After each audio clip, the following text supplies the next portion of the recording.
Betty White in Life with Elizabeth, featuring Del Moore.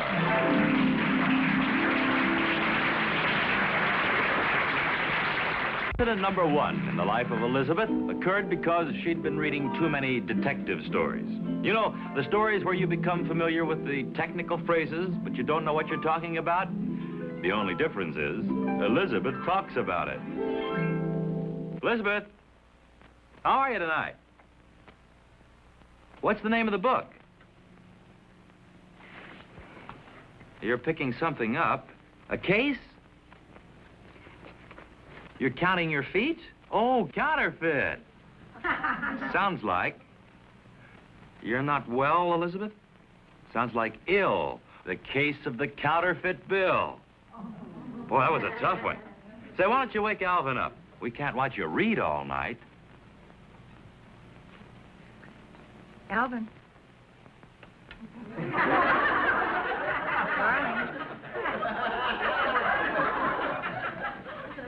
Hey, you told me to wake you up at 9:30. Come on, Alvin. Come on. Wake up. Come on, wake up. Ah! Did you get his number? His number? 11D. Elizabeth, what are my feet doing up that high? What's the matter, Pocahontas? Aren't you sure what you're wearing under that blanket? Did you yell just now, or was I dreaming? I yelled.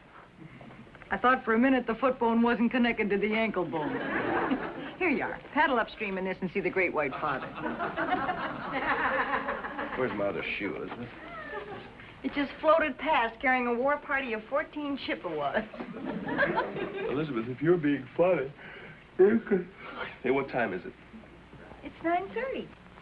Never mind the shoe, sweetie. Come on over here and let me read you part of this story. It's on my foot. Okay. What's the story about, honey?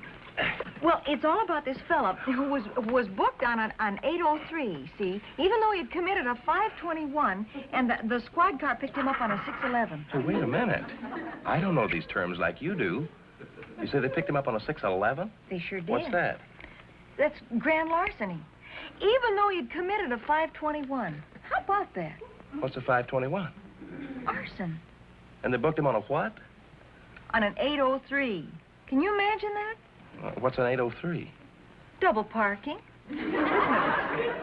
Hey, wait. Well, don't read me the story from the middle of the book. Start at the beginning. Well, I've told you what's happened up until now. You mean it took him a whole half a book to pick this guy up on a double parking charge? Well, it sure did. He's got a clever lawyer. Listen to this. As he walked into the courtroom... Who's he? Private Eye. Yeah, well, what's his name? That's it, Private Eye. He's a crook. His name is Private Eye? Well, certainly. Listen to this. How do you spell it?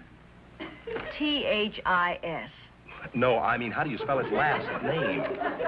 I-E-Y-E. I.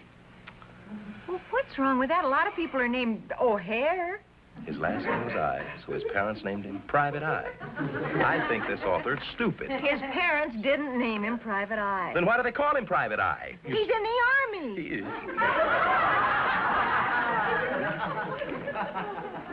As he walked into the courtroom, I caught Eye's eye. He's in the Navy. Elizabeth. Aye. Elizabeth, what's the number for pickpocket? 106, why? Did you 106 my pockets while I was asleep? Lucky quarter's gone. Well, it probably dropped out of your pocket when you were doing the Pocahontas act over here. I don't think so. Did you look back at these cushions? No, I didn't. Probably where it is. I find more little goodies down here. Here it is. Oh, thanks. Let me have it. Alvin, this quarter has 2 heads. Sure. I win more money that way. Don't look at me like that. I was only kidding. Well, that's the same as a 902, Alvin. I told you that I was only kidding. It's just for good luck, honest. Well, don't scare me like that. Come on. I'll read you the rest of the story. Hey, wait a minute. My lead nickel is missing. There she is. A lead nickel? Sure. It's just a slug. When we were kids, we used to put them in the machines, the candy. Well, gee, honey, we were only kids. I never have liked this dishonest streak in you, Alvin. Dishonest. I've watched you in self-service gas stations. You always go just a little over the mark. Everybody does that. I remember on one of our very first dates, I remember you had us both balancing on the scale so we could get our weight for the same thing. Look, if this slug bothers you, take a look at this. Alvin, do you realize that's how criminals get their start? What's this? Counterfeit dollar bill. Take a look at it. A 461? It's printed in 1928. Where did you get that? I don't know. I changed to 5, and it was on the change. This is serious. Where did you get that bill? Hey, wait a minute. What is this? Don't you know you're supposed to report those bills the minute you get them? Well, sure, but honey, this isn't that type Alvin, of... What? you're hiding something from me. No, I'm not. Well, then why can't you remember where you changed the bill? You don't get that many $5 bills. Wait a minute. Must have been at lunch. That's right, the little Italian restaurant on 8th Street. What's the matter? What's the matter? Alvin, that restaurant's been closed for 3 weeks. Oh, I remember now, honey. The cigar stand. It's no use. Honest, honey, I know that's where it was. I remember now. Darling, listen to me. There's something I want you to know. No matter what you've done, no matter what it is, I'll stand by you. Oh, for goodness sake, stop being so dramatic. Now I know what you've been doing when you say you're down in the basement working on model boats. What? You're printing these. And I hate to criticize your work, Alvin, but that is the worst picture of George Washington I've ever seen. Take another look at it.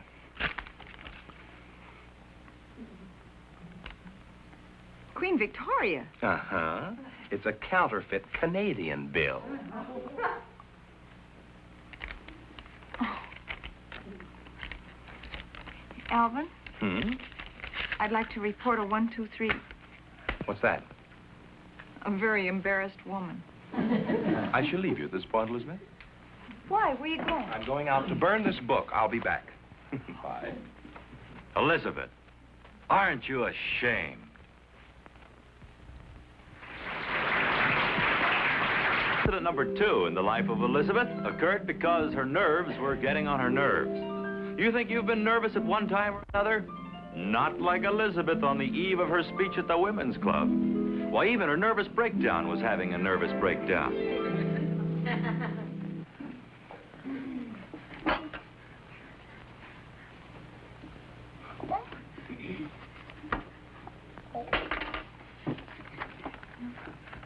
Ouch!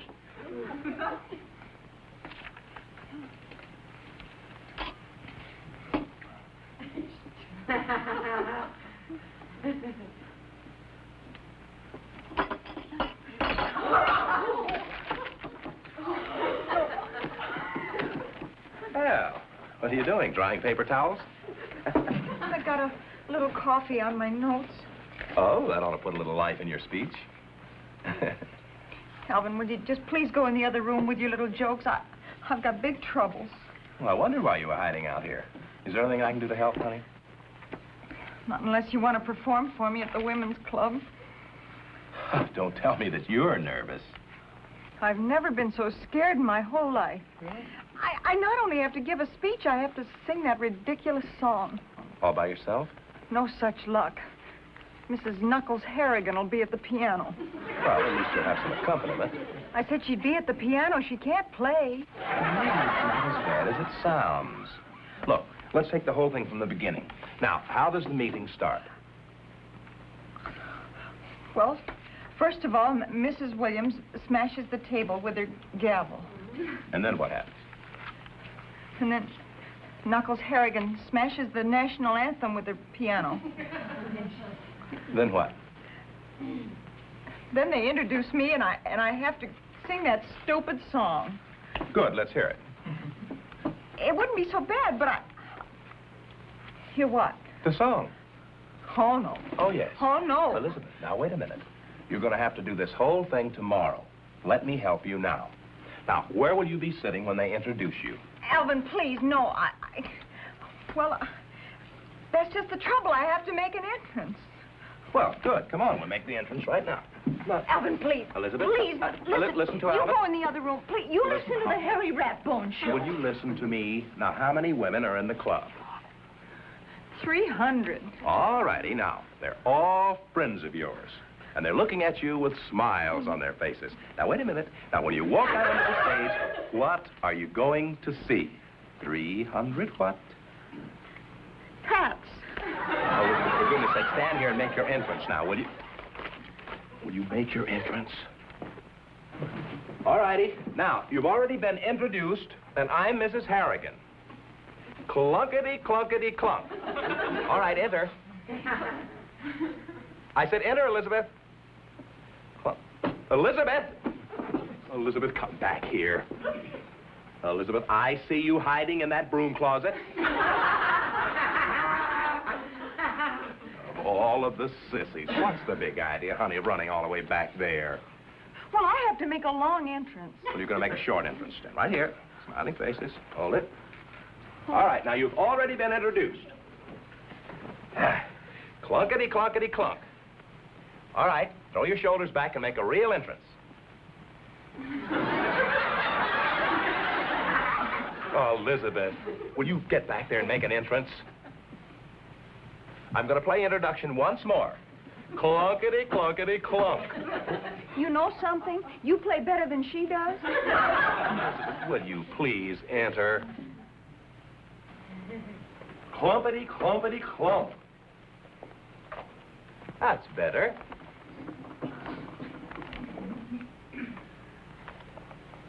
Well, why don't you sing? I don't know what key you're in.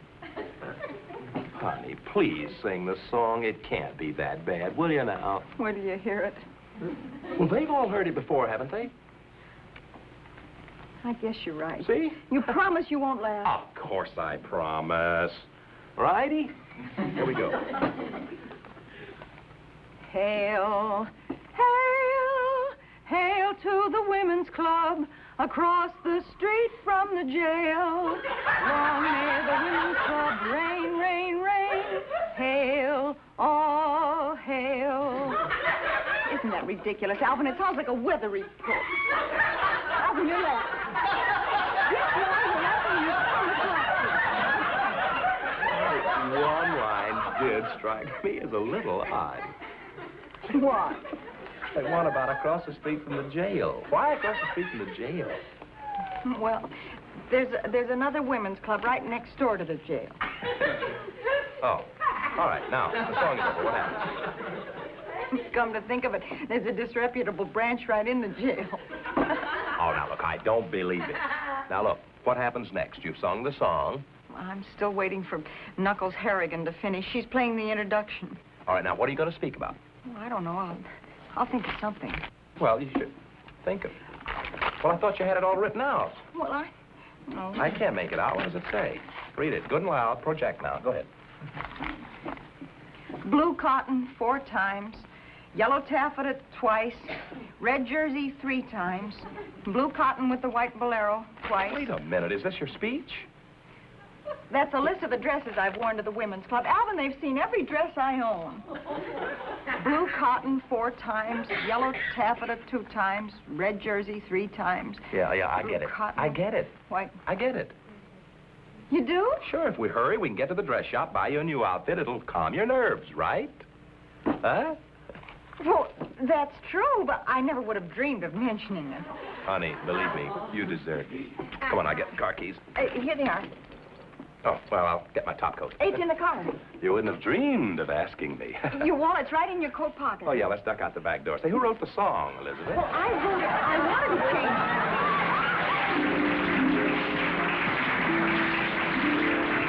it. Incident number 3 in the life of Elizabeth occurred on one of those Sundays when everybody on the block was out front mowing the lawns or planting flowers or washing their cars.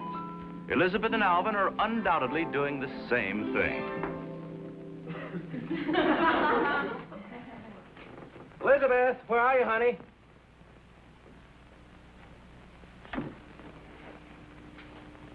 Here I am.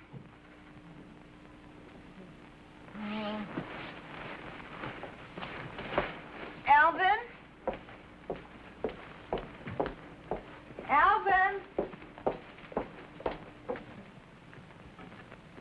Elizabeth? Honey? Are you out here? Elizabeth? Honey? Elizabeth? Elizabeth, where are you? Elizabeth? Here I am. Elizabeth, I can't see you anyplace. Here I am. Have you seen Elizabeth? Oh, no. Here, say that again. You look like a goldfish. No. Oh. The whole neighborhood's watching. Hi, Lillian. Hi, Mrs. Skinner. My head got caught between Alvin's hands. Hi, Jack. Elizabeth, get your head out of the window. This is very embarrassing. Elizabeth, where are you? Elizabeth? Elizabeth, everybody. Alvin, don't jump. I'm right here. You jumped. Hi, Lillian. You come sneaking up behind me like that. What do you expect? Hi. Alvin, say hello to Mrs. Skinridge. For goodness sake, will you act natural? Everybody's watching. Well, I already said hello to her. Say it again. Hi, Miss Skinridge. Car looks nice, Jack. He's pretending to wash that car. He hasn't taken his eyes off of us once. Neither has she. What's Lillian doing? Car looks nice. She's called Gilbert out, and they're both watching. Alvin, for goodness sake, try to act natural. You look like a thief. Maybe I better mow the lawn or something. I said act natural. Oh. Come on, let's sit down. They can't keep this up forever.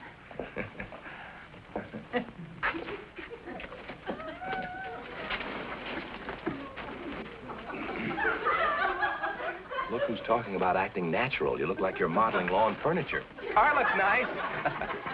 Alvin, don't start anything. Mrs. Skinridge reads lips. She's gone.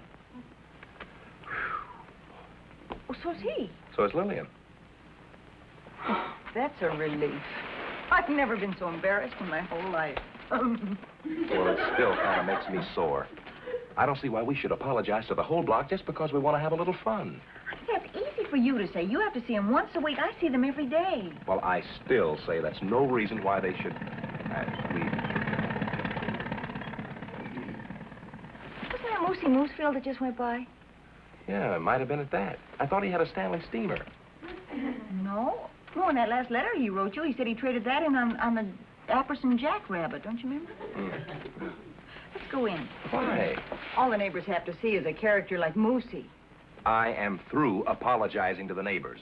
Moosey doesn't come down out of the mountains very often, and when he does, the least we can possibly do. What did he go around the block for? Those two-wheel brakes. Hi, kids! Hi, Mrs. Skinridge. Hi, Lillian. Car looks nice.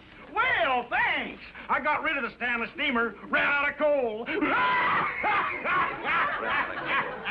Good to see you, Moosey. Come on, let's go in the house where it's nice and cool. Oh, no, this'll be fine. I prefer the outdoors. It ain't so stuffy.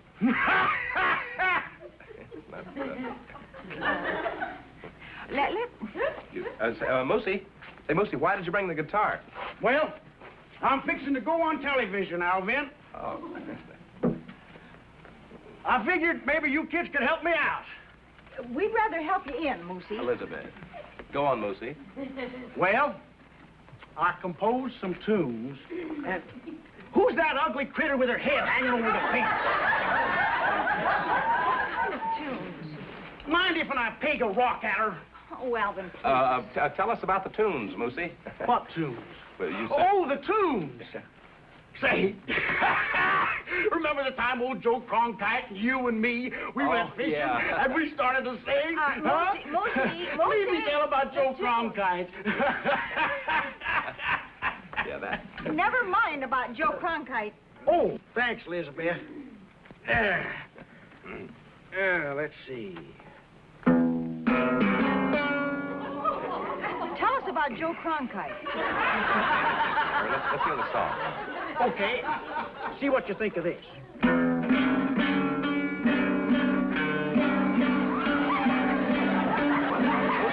don't you think you better tune the guitar? Okay. A little bit on the... Nothing radical, just all 6 strings. How's that? Oh, that's much better. Let's go in. This here's a romantic song. Lay mad in a pig pen all covered with mud. Not so loud, Moosey. I thought you said it was romantic. Well, it is. It's about two pigs in love. Tell you what, I'll sing you a cowboy song instead. Friend of Alvin's. Don't bury me, that's what I said. Don't bury me, don't bury me, don't bury me, 'cause I ain't dead. Don't buy me a plot, 'cause I still got a breath that's hot. Not only that, my girl named Dot will tie the knot, what means a lot. Oh, I forgot I'd go to pot if I was shot in front of Dot, no matter what. Oh, bury me not. They're all watching. Oh, bury me not. Expect me to do shooting? Oh, bury me not. Not in front of Dot. Unless you want to. Bury him unless you want to. He's very accommodating. You're real skittish today, Elizabeth. If that old buzzard over there's bothering you, I'll get shut of her. Oh, Moosey! Moosey, no! Moosey, a little while ago, Alvin and I were out here clowning around, and all the neighbors started to watch. She's afraid that if we rehearse your song on the front porch, that they'll gossip. Look, maybe we'd better go inside. Ain't nothing to worry about. I'll sing softer. Oh. That isn't the problem. Sing better. Huh? Maybe you better. Here's a pretty one. Oh, coyote, I've wondered so long, why do you sing this here unhappy song? Ow! The car looks nice. Stop him. Lucy, that was very pretty. You got something quieter? You like that, Elizabeth? It was delightful. I can't think of a name for it. Why don't you call it the coyote went a-wooing? By jing, that's a slapper! Embarrassing, let's go in the house. And what you whispering about? Nothing. What else have you got, Moosey? I got one about a train. Train. Oh, train, ka-plow, ka-pling. Plow, ka-pling. Well, sometimes you gotta force a rhyme, Elizabeth. Oh, train, ka-plow, ka-pling. Tell me, please tell me why you always sing. Ow! Ow! Alvin, he's gonna start the dog howling. Make a good duet. Second verse. Oh, train, ka-ploon, ka-plang. Tell me, oh, tell me why you always sang. Ow! Ow! Not having a meeting. The neighbors. They're all going over to Skinridge's house. It was a good neighborhood while it lasted. Ow! Come on, cut it out, Moosey. That's the police. I'll get it. No, I'll get it. You stay with Moose. No, honey, I'll get it. No, please, he'll sing to me. Well, I know. Carla, stay. Your phone's ringing, Elizabeth. I know it. And lucky Alvin went to answer it. You want to sing a duet with me? Sure. What difference does it make now? Now, you just repeat after me, like this here. The robin The robin sang sweet, sang sweet, but he came but he came compete compete with the owl. who sings a ooh, How many of us go to jail? That was Mrs. Skinridge. She says everyone's gathering in her yard for a barbecue. Nobody's going to barbecue Moosey. That she wants us to come and bring our singing cowboy friend with us. Well, we could do our duet. Moosey and Elizabeth, fancy songs and clatter. I'll get my I trombone. figured that figure was all right. Wait, I get my trombone. Now, wait. No, you're not going to get the trombone. Hey, get your cowboy boots, honey. We... Say goodbye to the people. Goodbye, everybody. Look, I'll do that. I'll get my back. Now, wait a minute. Now, here to say goodbye to you is the lovely star of our show, Betty White. Thank you, Jack. And thank you, everybody. Thank you so much. Elizabeth said to tell you the party was a huge success, and Moosey was the hit of the entire afternoon, till somebody tuned his guitar. Once more till we see you again. Goodbye, everybody.